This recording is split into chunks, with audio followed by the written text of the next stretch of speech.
So, if George Entwistle's Select Committee appearance shed light on anything, it was the convoluted layers of BBC management and blurred lines of editorial responsibility. Who did or should have known what was going on, and who should now take responsibility? Well, George Entwistle is now the Director General of the corporation, but when the Newsnight investigation surfaced, he was head of vision, in charge of all BBC television channels and of those Savile tribute programmes. He says he had no right to ask questions about the news, because that was the responsibility of the head of news, Helen Bowden, who's in charge of all UK and global news, and was Entwistle's rival to take over as DG. She did know about the Newsnight investigation. We know that she told Entwistle, if it stands up, you may have to change your schedules. But we don't know what she then did about it.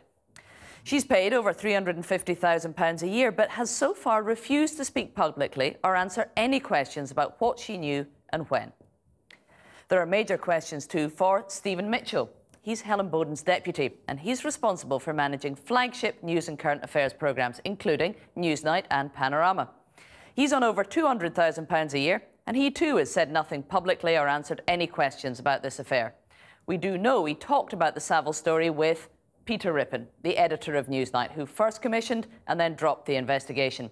He too has refused to speak in public, and the BBC have now had to correct the version of events that he wrote in a blog. So weeks after one of the worst scandals to engulf the BBC first broke, Mr. Entwistle's the only person who has answered any questions about what happened. No one has resigned or been sacked, and no one seems prepared to take responsibility for what happened. John.